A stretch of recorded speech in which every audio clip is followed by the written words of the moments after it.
Bonsoir à tous et bienvenue dans ce bref tour de l'actualité. Nous irons ce soir à la rencontre des bénévoles de Bingerville, des jeunes gens qui veulent réduire le nombre d'accidents de route dans la commune. À leur initiative, plusieurs carrefours de Bingerville ont aujourd'hui des panneaux stop. Les piétons en sont bien évidemment heureux. Ils traversent désormais sans aucune crainte de se faire renverser par une voiture. Dans la deuxième capitale de Côte d'Ivoire, le reportage de Joël Gosset et Kader Bachila vous sera proposé à 19h30. Et puis, ce fait insolite, mais en même temps très triste, Dago Mathurin, un quinquagénaire, est mort pendant qu'il priait hier à 5 h du matin à l'université Félix Houphouët-Boigny de Cocody. Le décès est survenu à l'espace de prière aménagé par la CMUC, la communauté des élèves et étudiants musulmans de Côte d'Ivoire.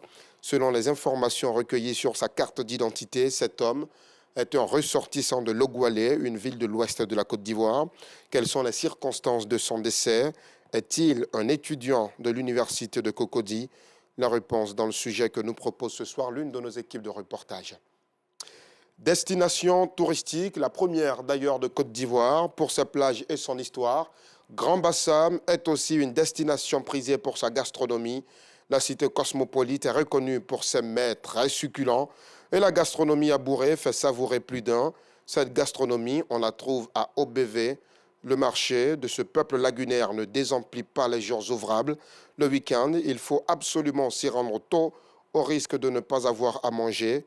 Le reportage de Bintou Pekele est à voir à 19h30. Le Nzi Festival est un canal de promotion des arts et cultures du peuple baoulé Agba. Cette année, les organisateurs de cette activité culturelle veulent lutter contre l'analphabétisme des acteurs dans ce milieu artistique. C'est l'Institut national supérieur des arts et de l'action culturelle INSAC de Cocody qui a servi de cadre au lancement de la 7e édition. Ce festival, qui regroupe les départements de Bokanda, Dimbokro et Kwasi-Kwasi-Kro, se tiendra les 7 et 8 avril prochains dans la ville de Dimbokro. Hors de nos frontières, au Soudan tout d'abord, deux généraux qui se connaissent très bien pourtant se disputent le pouvoir. Il s'agit d'Abdel Fattah al-Burhan et son second Mohamed Hamdan Daglo, dit Hemedti. Depuis la fin de la dictature d'Omar el-Béchir en 2019, la lutte pour le pouvoir au Soudan opposait civils et militaires, mais aujourd'hui ce sont ces deux généraux qui se disputent la haute main. Le général Burhan est un ancien commandant de l'armée de terre de Omar el-Béchir. Hemedti est lui le patron des redoutées forces de soutien rapide des miliciens venus au combat par la sanglante guerre du Darfour. C'était le chaos à l'Assemblée nationale française ce matin. Le gouvernement a sorti le 49.3 pour adopter le texte sur la réforme des retraites. Les députés n'ont donc pas voté sur ce texte qui alimente les débats et à l'hémicycle et dans les rues depuis plusieurs mois.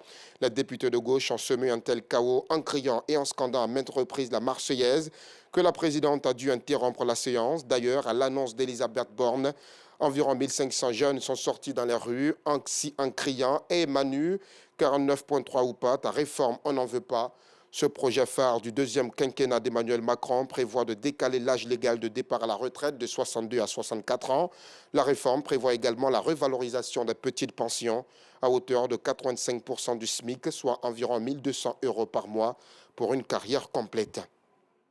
Et pour terminer, en sport, football, Gianni Infantino est réélu pour un autre mandat à la tête de la FIFA, l'instance suprême du ballon rond. L'Italo-Suisse, réélu par acclamation, a tout de suite affiché ses ambitions. Il compte entamer une véritable expansion du football, un mondial de football à 104 matchs dès 2026 et un tournoi planétaire de 32 clubs devront voir le jour. C'est la fin de ce flash. Merci de votre fidélité. On se retrouve avec beaucoup de plaisir à 19h30.